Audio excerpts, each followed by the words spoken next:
que probablemente tiene su audio abierto en 2 dispositivos.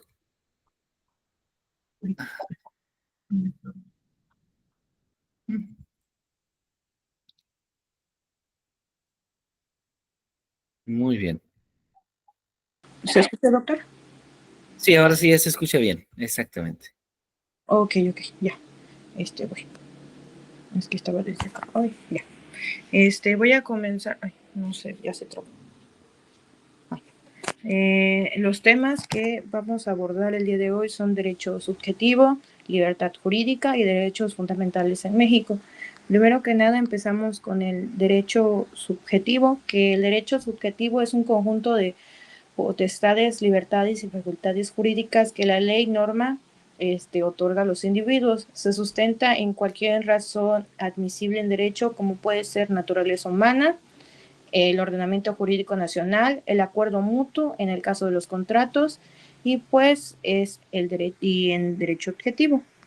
Otorga los permisos o libertades por el derecho subjetivo nacen de la ley y del marco jurídico completado en cada país. El derecho subjetivo a los individuos les da la posibilidad del cumplimiento de obligaciones contraídas con terceros, o sea, de ejercer un derecho adquirido por la ley. Se trata de las libertades derivadas de las obligaciones impuestas por el derecho objetivo. Tenemos diferentes tipos. Según la persona afectada por el derecho, que sería el derecho subjetivo a la conducta propia. Cuando el derecho permite a una persona hacer u omitir acciones, por ejemplo, el derecho al libre tránsito, que uno puede decidir si circula o no circula pues por las vialidades, uno es libre. El derecho subjetivo a la conducta ajena, cuando el derecho permite exigir de otra persona una conducta positiva, en este caso es hacer algo, o pasiva, dejar de hacer algo. Por ejemplo, el derecho a no ser agredido por terceros. Tenemos el derecho según la naturaleza de su efecto. El derecho subjetivo relativo, cuando se hace valer un derecho frente a otra persona o personas específicas. Por ejemplo, el derecho de adquirir la patria potestad sobre un hijo, y tenemos el derecho subjetivo absoluto, cuando se hace valer un derecho ante el conjunto de la sociedad, que en este ejemplo tenemos el derecho de propiedad sobre un inmueble. También tenemos el derecho en tipo de su régimen jurídico. Tenemos el derecho subjetivo público, que es cuando se trata de facultades que se hacen valer frente al Estado y representan los límites que en éste impone a sí mismos. Por ejemplo, el derecho al debido proceso al ser detenido por la policía, como muchas veces lo hace. Este derecho subjetivo privado, que es cuando se trata de facultades que se hacen valer frente a terceros o particulares, o frente al Estado, actuando no como ente soberano, sino como un actor jurídico más. Por ejemplo, el derecho a exigir al justo cumplimiento de un contrato. Y de ahí tenemos libertad jurídica, que pues Osorio lo definía como una posibilidad de optar lícitamente entre el ejercicio y el no ejercicio de nuestros derechos subjetivos que no derivan de nuestros propios derechos y deberes, que lo decía García Maínez. Ejemplo, tenemos la libertad de expresión. Se debe evitar transmitir mensajes de incitación al odio y a la violencia. La libertad religiosa, la elección de la religión no debe tener restricciones, pero su manifestación no debe ir en contra de las costumbres, el orden público o los derechos de otros. Y la libertad de asociación, que permite a las personas organizarse para trabajar en favor de sus intereses y derechos. Y como último punto tenemos los derechos fundamentales de México, que en este caso se basan en la Constitución Política de los Estados Unidos Mexicanos. En el capítulo 1 titulado de los derechos humanos y sus garantías, y en el título 6 que trata del trabajo y de la previsión social. Algunos de los derechos fundamentales que se reconocen en la Constitución tenemos el derecho a la vida, a la libertad y a la seguridad jurídica, derecho a la igualdad sustantiva, el derecho a no ser discriminado, derecho a vivir en condiciones de bienestar, libertad de acceso a la información, prohibición de la esclavitud y la servidumbre, prohibición de la nobleza, privilegios, honores hereditarios, prohibición de ser aprisionado por deudas civiles, la prohibición de molestar a una persona, su familia, domicilio, papeles o posesiones sin mandamiento escrito de la autoridad competente. Por ejemplo, en este caso, algunos cobradores que incluso llegan a incitar acciones muy agresivas al momento de cobrar pues un adeudo que tenga una persona, que incluso llegan a violentar sus derechos. Uno muy conocido que me dio un poco de risa fue cuando hasta hay un meme que cuando dicen los de Electra violentando mis derechos y casi interrogándome enfrente de mi casa, cuando todavía hay otras instancias pertinentes antes de eso. Tenemos más ejemplos, tenemos el derecho a la vida, derechos sexuales y reproductivos, derecho a la identidad, derecho a la igualdad y no discriminación, derecho a la libertad personal, derecho a la educación, derecho a la salud, derecho al medio ambiente sano, derecho a la vivienda, entre muchos otros. También tenemos la irretroactividad de la ley, derecho de audición y debido proceso legal, igualdad ante la ley, inviolabilidad del domicilio, que es lo mismo que les comentaba del meme que está, inviolabilidad de las comunicaciones privadas, seguridad jurídica en la detención, detención ante autoridad jurídica vinculada a proceso, entre derechos laborales, derechos agrarios, derechos de petición y derechos político-electorales, que estos mismos se han actualizado. Por ejemplo, en 2024 se actualizaron los derechos políticos para una vida para que una mujer viva libre de violencia, porque se encontraban patrones de que a la mujer solamente se les usaba como un objeto para llegar a su medio, o que sus esposos las tenían nada más para ellas llegar al puesto, ganarlos, y ellas declinaban a favor de su esposo. De ahí que se hicieron las modificaciones pertinentes en agosto y en septiembre para los derechos de las mujeres en cuestiones políticas. Y pues derecho a la paz. Aquí puse mis referencias, que creo que se ven muy chiquitas, doctor, no sé si se alcanzan a ver. Así. Y eso sería todo. Muchas gracias. Muy bien, muy bien. Muchas gracias, Ali, muchas gracias por su presentación. Desde luego, analizar con mayor detenimiento los derechos fundamentales va a ser una tarea importante. Va a ser una tarea que, de hecho, como seminario, se va a llevar a lo largo de la carrera, porque siempre va a ser uno de los temas prioritarios, el poder profundizar cuáles son los derechos fundamentales que tiene todo mexicano en nuestro país, toda persona en nuestro país. ¿Sí? Bueno, el día de hoy vamos entonces, agradezco mucho su presentación, su trabajo, y el día de hoy vamos a hacer una revisión sobre el derecho, pero vamos a hablar del derecho desde una perspectiva histórica. Vamos a hablar del derecho no solamente como un conjunto de normas, sino también de normas jurídicas, sino también en relación a eh, ciertas modalidades deónticas y aléticas. Es decir, vamos a revisar uno de los trabajos eh, clásicos, más clásicos del campo del derecho, que da origen justamente a la lógica jurídica, ¿sí? Que da origen a la lógica jurídica, que nos habla sobre la escritura jurídica, sobre la forma en la que se escribe, sobre la forma en la que se deduce, sobre la forma en la que se establece el juicio, ¿sí? Y que particularmente escribiera William Leibniz. Esto es uno de los aspectos más importantes. Entonces, eh,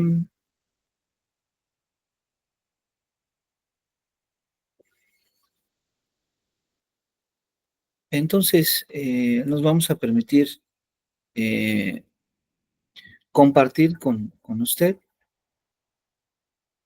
esta presentación que hemos elaborado y que esperamos se pueda disfrutar.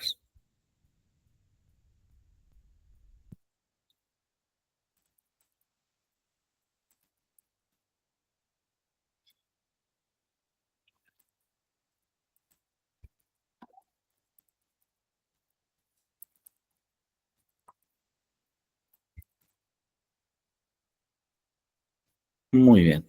Voy entonces a permitirme compartir con usted.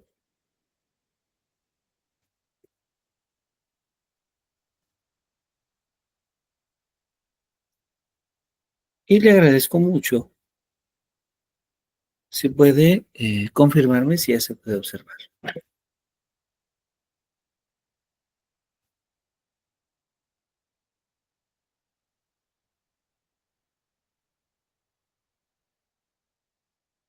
Sí se ve, doctor. Ya se ve muy bien. Bueno, entonces vamos a hablar Sí, doctor, ya. del derecho. Sí, ya se ve, perfecto. Vamos a hablar entonces del derecho como un sistema formal, ¿sí? O, dicho de otra manera, vamos a hablar de la lógica de modalidades alépticas de Leibniz. Así que, bueno, nuestra sesión la hemos dividido en dos momentos. Una es hablar justamente de William Leibniz, un personaje muy importante en el campo del conocimiento científico, eh, que tiene repercusiones en diferentes áreas del conocimiento. Y por otro lado, vamos a hablar también de la lógica de la justicia con estas modalidades diónticas y alépticas que Leibniz escribe. Bueno, Guillermo Godofredo Leibniz, ¿sí? Y quien aparece en esta imagen, fue un abogado alemán, ¿sí? Que nace en 1646, muere en 1716. Y Leibniz tiene contribuciones más allá del campo del derecho. Muy probablemente en Leibniz encontramos una contribución reservada para hablar del derecho, en el concepto de justicia, en los inicios de la lógica jurídica, pero la obra de Leibniz va mucho más allá, porque Leibniz desarrolla también el cálculo integral y diferencial eh, que va a ser fundamental para el desarrollo de la ciencia moderna. Y claro, esto lo hace de manera simultánea al desarrollo que el inglés Isaac Newton también realiza. Juntos desarrollan pues el cálculo integral diferencial. Además, estamos hablando del inventor de la calculadora. Entonces, Leibniz se ve a su vez como un abogado, se ve a su vez como, lo leemos como un matemático, como un inventor, como un personaje con contribuciones en diferentes campos. Pero el día de hoy vamos a hablar de un Leibniz interesado en el campo del derecho, pero con un interés muy particular, un interés no común, sino con un interés de hablar desde el derecho, o no sé si desde la lógica del derecho, o si a través del derecho de la lógica. Esta será una pregunta, una incógnita que dejamos y que seguramente esta conversación no será suficiente para afirmar una u otro caso, pero que esperemos al menos nos invite a leer un poco más sobre la obra de Leibniz. Leibniz habla sobre el derecho, habla sobre las normas, y para él su pensamiento consiste en elucidar los conceptos diónticas, las modalidades diónticas. ¿En qué términos? En términos de conceptos modales aléticos como son lo que es posible, lo que es imposible, lo que es necesario, lo que es contingente. Entonces, lo que es posible, lo que es imposible, lo que es necesario, lo que es contingente, puede entenderse desde diversos puntos de vista y vamos a tratar de analizar justamente estas posibilidades, estos diversos puntos de vista, muy especialmente centrados desde la mirada de Leibniz. Leibniz, por otro lado, escribe Elementa Juris Naturis, ¿sí? Esta obra es una obra importante, porque considerando esta obra es que hablamos de una etapa temprana del pensamiento de Leibniz. Bueno, ¿cuáles son los conceptos modales con la posibilidad de los estados de las cosas? El primero es lo posible. Lo posible es todo lo que puede tener a lugar. Lo imposible es todo lo que no puede tener a lugar. Lo necesario es todo lo que no puede no tener lugar. Y lo contingente es todo lo que no puede no tener lugar. Entonces observamos la diferencia aquí entre lo posible, lo imposible, lo necesario, lo contingente. Esto es desde la posibilidad del estado de las cosas. Pero estos conceptos modales también los podemos estudiar de acuerdo con la frecuencia de la verdad. Por ejemplo, lo posible es todo lo que en algún caso es verdadero. Lo imposible es todo lo que en ningún caso es verdadero. Lo necesario es todo lo que en todo caso es verdadero. Es decir, en ningún caso no es verdadero. Y lo contingente es todo lo que en algún caso no es verdadero. Bien. También podemos hablar de estos 4 conceptos modales de acuerdo al grado de conocimiento. Por ejemplo, lo posible es todo lo que se entiende clara o distintamente. Lo imposible es todo lo que no se entiende clara o distintamente. Lo necesario es todo aquello cuyo opuesto no se entiende clara o distintamente. Y lo contingente es todo aquello cuyo opuesto se entiende clara o distintamente. Bueno, entonces, Esquizabel, en 2011, nos dice que si nosotros tomamos el concepto de posible como una noción básica, surgen varias equivalencias. Vamos a llamar a M lo posible,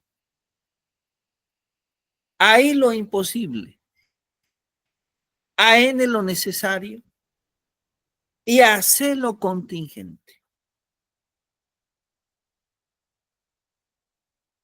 Entonces observemos. P es imposible si solamente sí.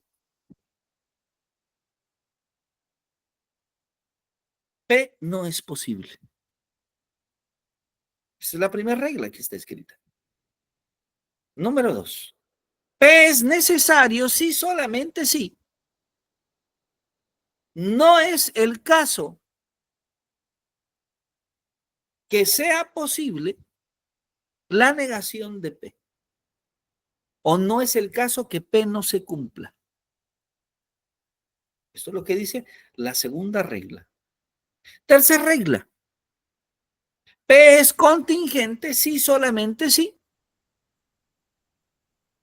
Es posible que P no se cumpla.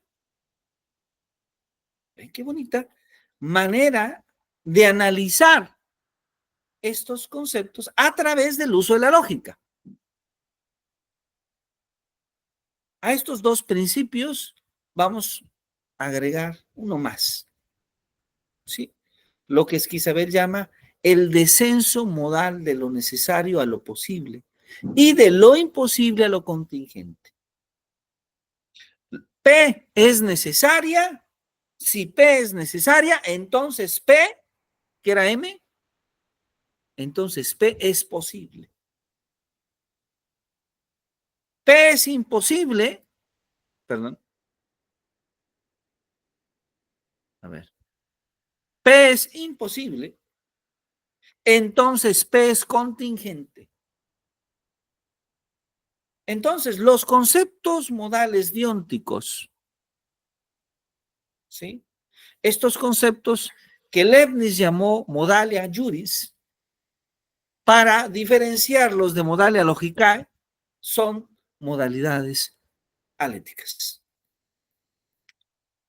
Esta definición, entonces, nos permite introducir una restricción de los modalizadores aléticos a la posibilidad de acción del hombre virtuoso. A ver, entonces aquí vamos a definir lo siguiente. Lo justo o lo permitido es todo lo que es posible para obrar del hombre virtuoso. Lo injusto, lo prohibido, es todo lo que es imposible para el obrar del hombre virtuoso. Lo equitativo u obligatorio es todo lo que es necesario para el obrar del hombre virtuoso. Lo indiferente es todo lo que es contingente para el obrar del hombre virtuoso. Y bueno, esta es un fragmento de Modalia et Elementa Juris Naturis. ¿Sí? Esta es la obra, observemos, está la portada de esta obra, donde Leibniz sostiene, ahí vamos a detenernos en leer esto que Leibniz escribe en esta traducción al español. Lo obligatorio, lo no obligatorio, lo permitido y lo prohibido se relacionan entre sí del mismo modo que lo necesario, lo contingente, lo posible y lo imposible. Pues lo obligatorio no es otra cosa que lo necesario para el hombre virtuoso. Y lo prohibido no es otra cosa que lo imposible para el hombre virtuoso. Por otra parte, el hombre virtuoso es aquel cuya caridad está correctamente ordenada, es decir, aquel que busca el bien común en la medida de lo posible, conservando el suyo propio. Por lo anterior, es evidente que pueden aplicarse todos los teoremas acerca de las modalidades y así podrán enunciarse tantas proposiciones nuevas acerca de lo justo y de lo injusto. Bueno, entonces, este conjunto de principios resultante de la modalia et elementa juris naturis es justamente el siguiente. Obligatorio es lo que para el hombre virtuoso es necesario. No obligatorio es lo que para un hombre virtuoso es contingente. Permitido es todo lo que para un hombre virtuoso es posible. Prohibido es todo lo que para el hombre virtuoso es imposible. Entonces, esto le permite a Leibniz decir lo siguiente. Libre es todo lo que no es ni obligatorio, ni está prohibido.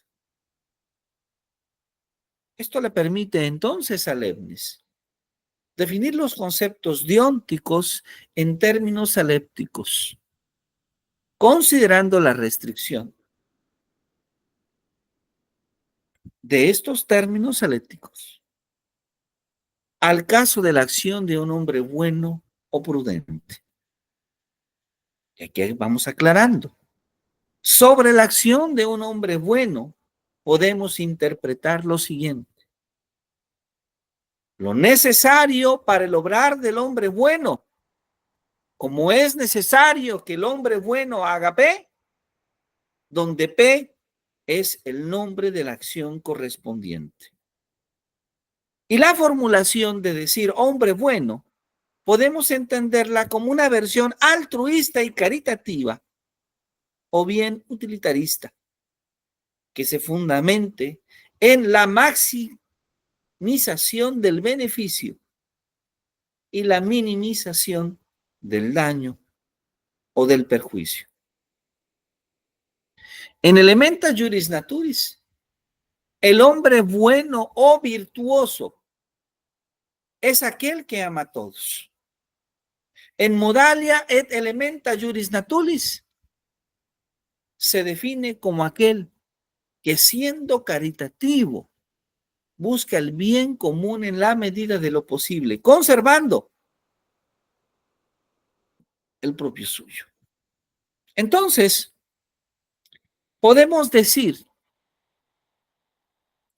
que en este bien común, la maximización del beneficio para el mayor número, para todos, con la minimización del perjuicio, que en este caso sería para nadie. Entonces, para Leibniz, el hombre bueno, el hombre virtuoso, es aquel que obra de tal modo que busque el beneficio de todos sin dañar a nadie. Leibniz nos dice entonces que lo posible es lo no contradictorio, mientras que lo necesario es aquello tal que su negación implica una contradicción. Entonces, el concepto de imposibilidad es aquello que implica contradicción, mientras que la contingencia se caracteriza como aquello cuya negación no implica contradicción. Las modalidades aléticas de la acción del hombre virtuoso pueden evaluarse si son consistentes, si son inconsistentes, de acuerdo a la acción que produce en relación justamente al principio de maximización del beneficio y de minimización del daño. Bueno, entonces, ¿qué nos dice Leibniz en Modalia et Elementa Juris Naturis? Estos 4 principios. O es lo obligatorio, L es lo permitido, P mayúscula es lo prohibido, y entonces escribir A, B, P, es decir, que es A que el hombre bueno haga P, o que P es A para el hombre bueno, donde A puede ser lo posible, lo necesario, lo imposible o lo contingente. Entonces, lo obligatorio es para el hombre bueno,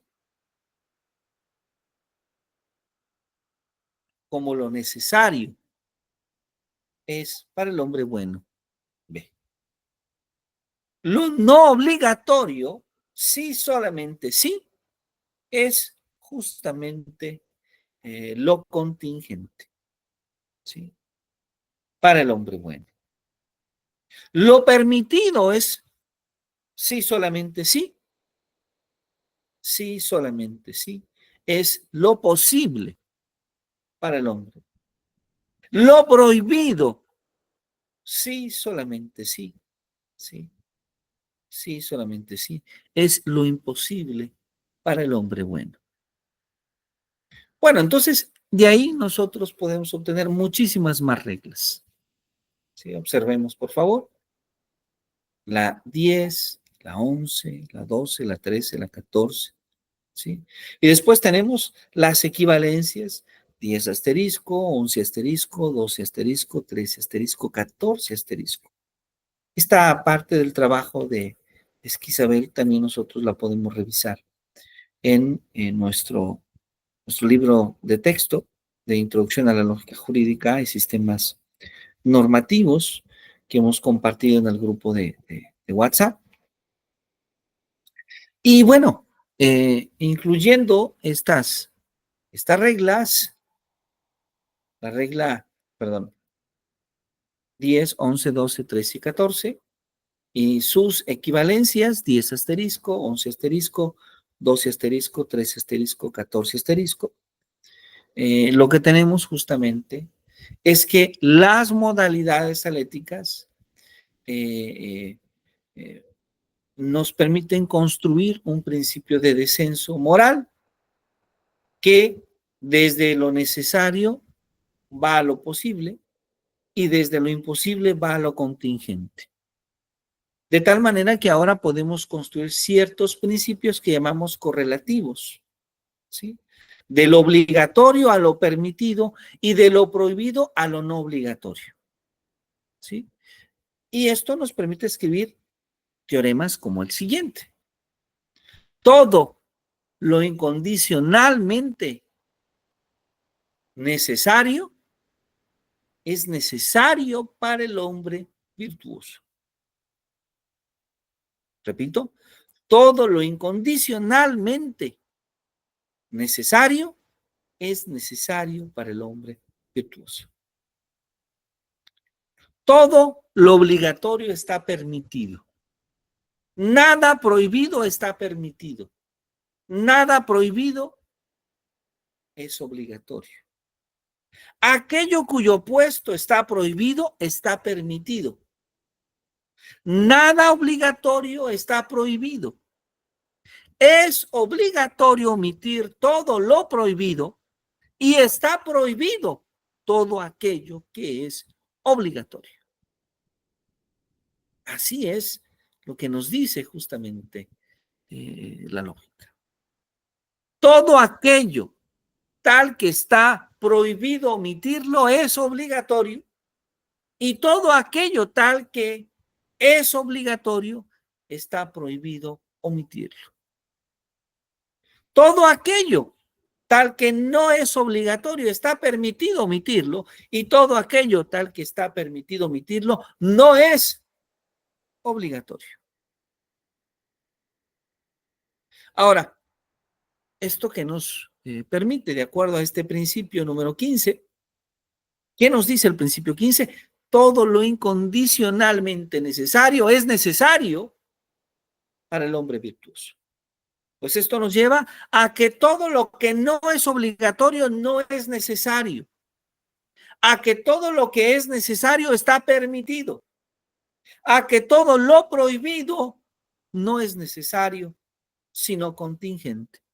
A que todo lo permitido es posible. A que todo lo imposible está prohibido. A que todo lo obligatorio es posible. A que todo lo imposible es no obligatorio. Y entonces de esto podemos obtener teoremas también. Por ejemplo, un resultado impresionante, un teorema muy bonito, es que nada obligatorio está prohibido.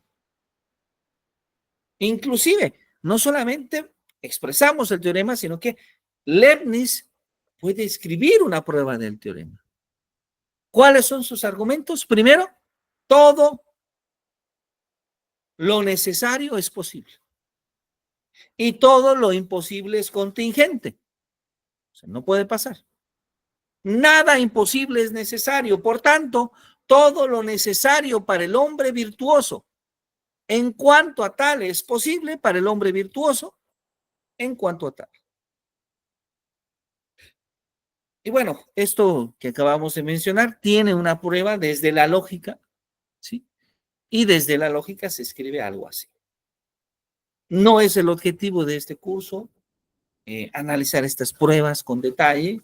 Esto se va a reservar para el curso de lógica jurídica que se va a llevar más adelante, pero desde ahora estoy diciendo que la lógica jurídica es un elemento muy interesante para hablar de las pruebas. Por ejemplo, este teorema 25. todo lo necesario está permitido. Es decir, lo necesario no tiene ley. Interesante. ¿Cuál es la prueba de esto? Para Leibniz es, pues toda cosa que es necesaria para el hombre virtuoso. Lo que es necesario para el hombre virtuoso es tal que su puesto es imposible para el hombre virtuoso. Lo que es imposible para el hombre virtuoso no es de ningún modo posible para el hombre virtuoso como tal. Entonces no está permitido. Aquello cuyo puesto no está permitido, está el mismo permitido. ¿Sí? Entonces podemos ver justamente cómo Leibniz analiza estas proposiciones. A ver, permítame un momento, por favor. Voy a dejar de compartir un momento.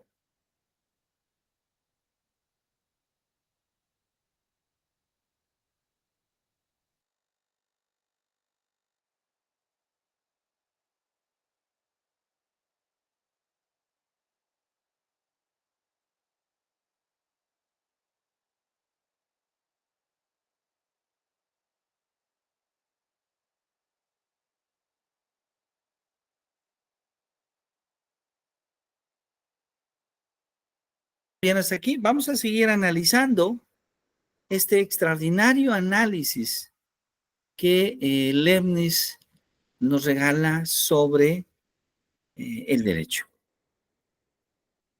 A ver, entonces, ¿qué más tenemos? Vamos a analizar un par más de teoremas. Este es un teorema muy interesante. Nada imposible es obligatorio. Es decir, lo imposible no impone ninguna obligación. Qué interesante. Nada imposible es obligatorio, es decir, lo imposible no pone ninguna obligación. Y claro, nosotros aquí podríamos estudiar este análisis, ¿sí? Continuar este análisis de lo que Leibniz deja para nosotros. Todo lo obligatorio está permitido. Nada prohibido está permitido. Nada prohibido es obligatorio. Aquello cuyo puesto está prohibido está permitido. Nada obligatorio está prohibido. Es obligatorio omitir todo lo prohibido y está prohibido todo aquello que es obligatorio. Todo aquello tal que está prohibido omitirlo es obligatorio y todo aquello tal que es obligatorio está prohibido omitirlo. Todo aquello tal que no es obligatorio está permitido omitirlo y todo aquello que está permitido omitirlo no es obligatorio. Esta es justamente la extraordinaria obra de Leibniz. Claro, no estamos estudiando toda la obra, es una obra con mucho más, con muchos más detalles. Sin embargo, es algo que debe siempre de invitarnos, es algo que siempre debe de motivarnos en analizar justamente estos fundamentos del derecho que Leibniz escribe. ¿Sí? Siguiendo el principio 15, estaríamos diciendo que todo lo que no es obligatorio no es necesario, que todo lo que es necesario está permitido, que todo lo prohibido no es necesario sino contingente, que todo lo permitido es posible, que todo lo imposible está prohibido, que todo lo obligatorio es posible y que todo lo imposible es no obligatorio. ¿Sí? Entonces, cuando hablamos de la justicia, cuando hablamos del derecho, siempre habrá que interesarnos por conocer la obra de Leibniz. Esto es solamente una introducción. Y bueno, yo le invito a que pueda revisar este material que enviamos a través del grupo de WhatsApp, donde se profundizan algunas de estas y otras ideas sobre la manera en la que se escribe en el campo del derecho la manera en la cual se establece también con uso de la lógica, el juicio, y bueno, espero que haya podido disfrutar de esta sesión de trabajo, Ali. Sí, muchas gracias, doctor. ¿Alguna pregunta? ¿Alguna duda de lo que vimos el día de hoy? No, doctor, sobre los temas que explicó, llevo unas anotaciones y voy a volver a leer todo para comprenderlo más, porque Muy sí, bien. de primera instancia, como es analizarlo. Claro, es que es un poco denso, yo lo sé. En realidad es algo que se dice rápido, pero que requiere un detalle, tomarse un tiempo para hacerlo. Entonces, hoy es nuestra última sesión de trabajo de este seminario.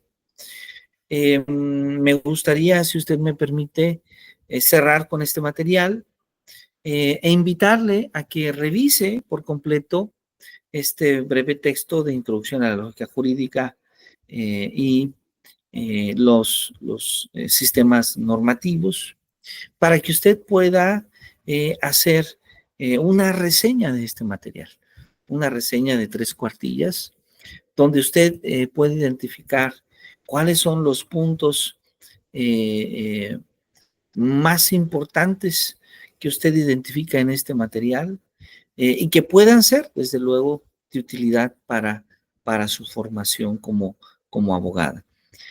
Vamos a dejar esta reseña en un formato digital, una reseña en Word de 3 cuartillas, área número 12, interlineado simple, y que usted tenga la posibilidad de hasta el próximo jueves poder justamente